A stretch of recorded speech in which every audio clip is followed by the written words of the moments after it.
avui parlarem de secrets. Secrets. Perquè els secrets són molt presents a la literatura, de fet són molt presents a la vida, i com que la vida tot sovint parla de... La literatura parla de la vida, doncs els trobem, aquests secrets. I avui, jo per parlar de secrets, em va venir al cap de seguida la novel·la de Llorenç Villalonga, Bearn o La sala de les nines, que és una novel·la que ja té tota una pila de secrets abans de que comencem a llegir la novel·la, perquè el mateix Villalonga, la manera com va ser escrita, si la va escriure en català, si la va escriure en castellà, si va primer aparèixer publicada en una llengua, en l'altra, el que diu ell, el que diuen les persones al seu voltant, que la va presentar un premi, el Premi Nadal, que llavors la tendència de moda era el realisme històric, i clar, aquesta novel·la no en representava aquella moda d'aquell moment, i la va guanyar el Sánchez Ferlosio amb el Jarama. Llavors ell la va publicar per la seva banda, amb els seus diners. De fet, ell diu que en va perdre molt de diners publicant-ho, amb un pròleg del Camilo José Cela que no li va agradar gens. Perquè deia que si era jueu. I imagina't, hi ha tota una pila de coses que no sabem si hem de fer cas amb ell, a qui hem de fer cas. En qualsevol cas, fixa't tu si té història i té secret la novel·la, abans aquí entrem, que fins i tot aquí t'he portat dues edicions, una que posa Bearn i l'altra que posa Bearn o La sala de les nines. Jo tenia aquella, jo, a casa. Aquí no hi ha sala de les nines i aquí sí que n'hi ha. Aquí hi ha uns secrets i aquí n'hi ha uns altres. O sigui, imagina't, encara no hem entrat al llibre i ja tenim una pila de secrets per resoldre. Però un cop entrem en la novel·la ens explica la decadència, la caiguda, la pèrdua d'un món que ja està canviant, que és el de la Mallorca rural, de la Mallorca aristocràtica. Ell era mallorquí, Exacte, que el mateix Llorenç Villalonga va viure i li fa viure al seu protagonista, el Tonet de Bearn, a Don Toni de Bearn. Aleshores, aquí hi ha tot de secrets envoltant d'aquesta figura, però també de la seva nissaga, dels seus avantpassats.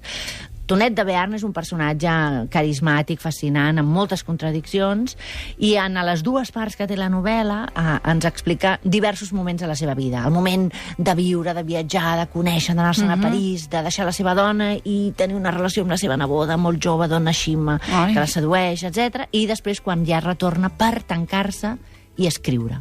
Escriure sobre la seva vida i tancar-se a Bearn. Bearn fou com una anticipació del paradís, amb els boscs, les ovelles i les postes de sol, amb la vella casa de pedra i la vella foganya, amb les primaveres i els hiverns, les hortènsies i les neus. Com enyoraré tot això quan d'aquí a poques setmanes ho deixi per sempre? I malgrat tot, Miquel, jo he patit aquí com no es pot explicar. Aquest paradís no era per a mi el definitiu, sinó el terrenal que l'home acaba sempre per perdre. Aquí va créixer l'arbre del bé i del mal, però dona Maria Antònia no captava sinó un aspecte de la tràgica dualitat que informa, en canvi, l'obra pòstuma del senyor, aparentment tan frívola. Els seus ulls blaus i tranquils no tenien res a veure amb els ulls petits i vius de l'espòs, voltats d'arrugues, ni amb els meus, massa negres, i que poques vegades han conegut l'aventura. En la seva serenitat no superada, ella hauria aconseguit, a qualsevol lloc del món, reviure la sentència del vell Horaci. De tots els racons de la terra, aquest és el que millor em somriu. Bearn sabé somriure per espai de 22 anys. Una eternitat. Avui que hi ha el mir d'en fora, és quan comprenc que era un paradís, perquè en aquest món no hi ha més paradisos que els perduts.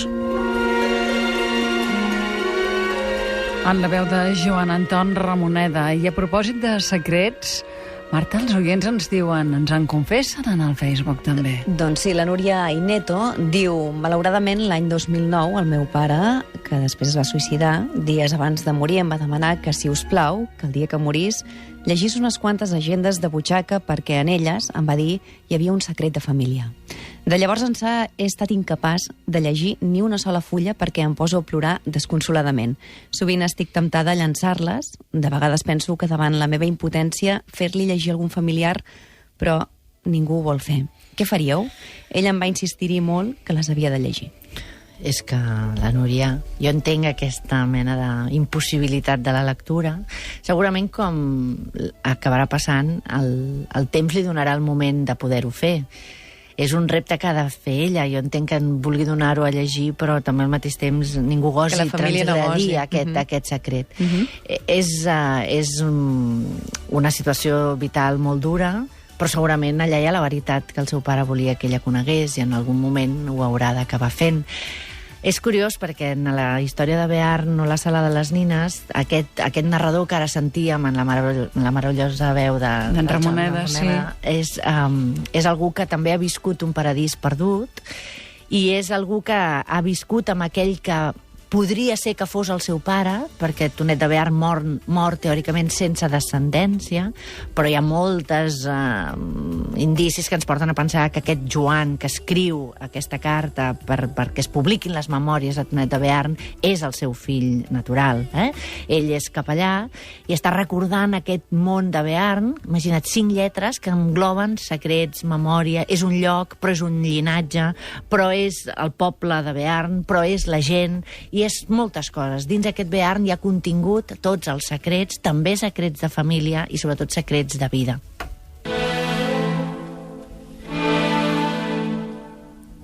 La senyora ja no existia i les memòries estaven acabades. La idea del suïcidi se'n va imposar. «Senyor», li vaig dir, «sa capsa és buida. Si vossa mercè ha pres qualque bombó, és necessari que se confessi a l'acte. I va sa seva salvació eterna. Ha intentat suïcidar-se, vossa mercè?» No obria els ulls, però em va semblar que somreia imperceptiblement. «Ha pres vossa mercè un bombó de sa xemeneia? Si no pot respondre, faci un signe amb sa mà. Feu un gest indecis que podia ésser interpretat com una negació, i vaig sentir renéixer l'esperança. Confessa, doncs, que no s'ha volgut matar?» Aquesta vegada la mà denega amb més claredat. Demana perdó a Déu per tots els seus pecats. S'empenet i m'autoritza a suprimir de ses memòries tot allò que un consell de moralistes estimi pertinent a major servei de Déu i bé de sa seva ànima? No vaig continuar perquè havia perdut el sentit. Dormí fins la matinada, en què obria els ulls i recobrar momentàniament la paraula. El volia confessar, i ell, com altres vegades, es remeté a la seva obra. Els meus escrits, Joan, són sa meva confessió. No tem por, afegí. Déu és bo. Record com si fos ara el to de les seves paraules. Sa existència de vossa mercè ha estat bella, malgrat els seus errors. Demani contritament perdó. Mira, interrompé incorporant-se. M'acus d'haver tingut enveja d'en Jacob Cullera. Vacilà i el vaig sostenir. Era mort. Aquí assistim a la mort de Tonet de Bearn, aquesta mort que resumeix tota la seva idea de la vida. Ell ha viscut la vida primer i després l'ha escrit a les seves memòries. I en les seves memòries hi ha continguda tota la seva veritat. I la vol donar perquè sigui pública. I en aquest moment final, on ell ja pren fins i tot la decisió de deixar de viure, perquè ha pres un bombó enverinat després de la seva dona i mor, al pobre Joan li queda el dubte de pensar si ara es suïcida no tindrà el descans etern. Però ell diu, les meves memòries són la meva vida. És a dir, fixa't, poc importa ja el que em pugui passar de mi. Sí. El que ha importat és el que jo he viscut i com jo ho he consignat a través de l'escriptura. Aquest serà el gran secret que ens ho farà ja el Tonet de Bearn.